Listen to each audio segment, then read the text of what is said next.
ನನ್ನ ಯಡಿಯೂರಪ್ಪ ಅವರ ಮಗನ ಸ್ವಾರ್ಥಕ್ಕಾಗಿ ಹಿಂದುತ್ವದ ವ್ಯಕ್ತಿಗಳನ್ನು ತುಳ್ಕೊಂಡು ಬಂದಿದ್ದರು. ಇವತ್ತು ನನ್ನನ್ನು ಸಹ ಹಠ ಹಿಡಿದು ಯಡಿಯೂರಪ್ಪ ಮತ್ತು ವಿಜೇಂದ್ರ ಕೂಡಿ ರಾಜಕೀಯವಾಗಿ ತಾನು ತಮ್ಮ ಕುಟುಂಬಕ್ಕೆ ವಂಶ ಪಾರಂಪರ್ಯ ಮುಂದುವರಿಬೇಕು. ಈ ರಾಜ್ಯದಲ್ಲಿ ಯಡಿಯೂರಪ್ಪ ನಂತರ ವಿಜಯನ್ ನಂತರ ಅವನ ಮಗನ ನಂತರ ಅವನ ಮಗ, ಈ ಸಂಸ್ಕೃತಿ ತರಬೇಕಂತ ಹೇಳಿ ಇವತ್ತು ಈ ರೀತಿ ನಮ್ಮನ್ನೆಲ್ಲ ತುಳಿಯುವಂಥ ಕೆಲಸ ನಾಡಿನಲ್ಲಿ ನಡೆದಿದೆ. ನಾವು ಇನ್ನೂ ಆದ್ರೂ ಹೈಕಮಾಂಡಿಗೆ ವಿನಂತಿ ಪೂರ್ವಕ ಕೇಳ್ಕೋದೇನೆಂದರೆ, ನೀವು ವಂಶ ಪಾರಂಪರ್ಯ ವಿರೋಧ ಇದ್ದೀರಿ, ಭ್ರಷ್ಟಾಚಾರದ ವಿರೋಧ ಇದ್ದೀರಿ, ವೈರಿ ಪಕ್ಷಗಳ ಜೊತೆಗೆ ಹೊಂದಾಣಿಕೆ ಇದ್ದೀರಿ ಅನ್ನೋಂಥ ನಾಯಕರನ್ನ ತೆಗೆದು ಹಾಕದೇ ಇದ್ದರೆ ರಾಜ್ಯದ ಜನ ಭಾರತೀಯ ಜನತಾ ಪಾರ್ಟಿ ಮೇಲಿನ ವಿಶ್ವಾಸ ಹೋಗ್ತದೆ.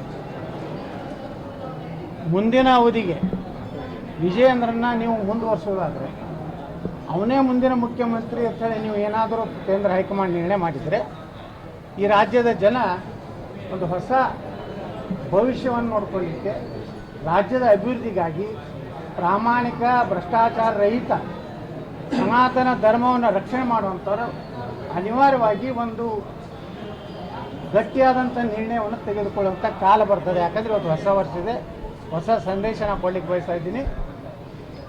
ಏನು ನರೇಂದ್ರ ಮೋದಿ ಅವರು ಪ್ರತಿಯೊಂದು ಭಾಷಣದಲ್ಲಿ ಹೇಳ್ತಾರೆ, ವಂಶ ಪಾರಂಪರ್ಯ ಭ್ರಷ್ಟಾಚಾರ ಹೊಂದಾಣಿಕೆ ನಮ್ಮ ಪಕ್ಷದಲ್ಲಿ ಇಲ್ಲ. ಆದರೆ ಕರ್ನಾಟಕ ಇದೇನು ಆರ್ಟಿಕಲ್ 370 ಲಾಗು ಆಗಿದೆ, ಕಾಶ್ಮೀರ ತೆಗೆದಾಗ ಕರ್ನಾಟಕದಲ್ಲಿ ಏನಾದರೂ ಲಾಗು ಆಗಿದೆಯಾ?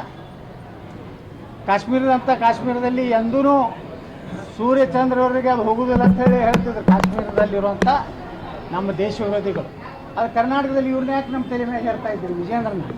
ವಿಜೇಂದ್ರ ಒಬ್ಬ ಮಹಾಭ್ರಷ್ಟ. ಇವನ ಕಾಲಾಗನೇ ಯಡಿಯೂರಪ್ಪ ಜೈಲಿಗೆ ಹೋಗಿದ್ರು. ನಕಲಿ ಸಹಿ ಮಾಡಿದಂಥ ಆರೋಪ ಇದೆ. PSI ಹಗರಣದಲ್ಲಿ ಹೆಸರಿದೆ, 40% ಏನಿದೆ ಅದರಲ್ಲಿ ಹೆಸರಿದೆ. ಸಾಕಷ್ಟು ಹಗರಣಗಳನ್ನು ಮಾಡಿದಂಥ ಒಂದು ಕುಟುಂಬವನ್ನು ಮುಂದುವರಿಸೋದಾದರೆ ಈ ನಾಡಿನ ಹಿಂದೂ ಕಾರ್ಯಕರ್ತರು, ಹಿಂದೂ ಜನತೆ ಒಂದು ನಿರ್ಣಯ ತಗೋಬೇಕಾಗ್ತದೆ. ಅದು ಇವತ್ತಿನಿಂದಲೇ ನಾವು ಜನಜಾಗೃತಿ ಪ್ರಾರಂಭ ಮಾಡ್ತೀವಿ. ಜನರ ಏನು ಅಭಿಪ್ರಾಯ ಇದೆ, ಭಾಳ ಜನ ನನಗೆ ಹೇಳ್ತಾ ಇದ್ದಾರೆ, ಒಂದು ಹಿಂದೂ ಪಕ್ಷ ಈ ರಾಜ್ಯದಲ್ಲಿ ಕಟ್ಟಬೇಕು, BJPಯಿಂದ ಹಿಂದೂಗಳ ರಕ್ಷಣೆ ಆಗುವುದಿಲ್ಲ. ಯಾಕಂದರೆ ಈಗ ಈ ರಾಜ್ಯದಲ್ಲಿ ನಡೆದಂಥ ಯಡಿಯೂರಪ್ಪ ಮುಖ್ಯಮಂತ್ರಿ ಇದ್ದಾಗ ಬೆಂಗಳೂರು ಘಟನೆ ಇರ್ಬೋದು, ಹುಬ್ಬಳ್ಳಿ ಘಟನೆ ಇರ್ಬೋದು, ಶಿವಮೊಗ್ಗ ಘಟನೆ ಸ್ವತಃ ಶಿವಮೊಗ್ಗ ಜಿಲ್ಲೆಯಲ್ಲಿ ಹಿಂದೂ ಕಾರ್ಯಕರ್ತರ ಹತ್ಯೆ ಆದರೂ ಸಹ ಒಂದು ಕಡೆನೂ ಎನ್ಕೌಂಟ್ರ್ ಮಾಡುವಂಥ ಧೈರ್ಯ ತೋರಿಸಲಿಲ್ಲ. ಯಾವ ರೀತಿ ಉತ್ತರ ಪ್ರದೇಶದಲ್ಲಿ, ಆಸಾಮದಲ್ಲಿ, ಮಹಾರಾಷ್ಟ್ರದಲ್ಲಿ, ಹರಿಯಾಣದಲ್ಲಿ ಹಿಂದೂಗಳ ಮೇಲೆ, ಯಾಕಂದರೆ ಹಿಂದೂಗಳು ಎಂದೂ ಆಕ್ರಮಣಕಾರಿಯಾಗಂಥ ಮನೋಭಾವನೆ ಇಲ್ಲ ನಮ್ಮದು. ನಾವೆಲ್ಲ ಸಹನ ಮಾಡ್ಕೊಂಡು ಬಂದೀವಿ. ಅವ್ರು ಕಲ್ಲು ಒಗಿತಾರೆ ಗಣಪತಿ ಮೇಲೆ, ಅವರು ಹಿಂದೂಗಳ ಹಾಡುಗಳನ್ನು ಹಚ್ಚೋದಕ್ಕೆ ವಿರೋಧ ಮಾಡ್ತಾರೆ. ಅವರು ಈ ದೇಶವನ್ನು ಎಂದೂ ಪ್ರೀತಿ ಮಾಡೋದಿಲ್ಲ. ಆದಾಗಿ ಅವರಿಗೆ ವಿಶೇಷವಾಗಿ ಕಾಂಗ್ರೆಸ್ ಅಂತರೂ ಮುಸ್ಲಿಂ ಪಕ್ಷ ಇದೆ, ಅದ್ರ ಬಗ್ಗೆ ನಾವು ಹೇಳೋದೇ ಬೇಕಾಗಿದೆ. ಅದು BJP ಹಿಂದೂ ಪಕ್ಷ ಆಗಬೇಕಂದ್ರೆ ಈ ರಾಜ್ಯದ ಜನ ಮತ್ತೊಂದು ಐತಿಹಾಸಿಕ ನಿರ್ಣಯ ಆಗ್ತದೆ.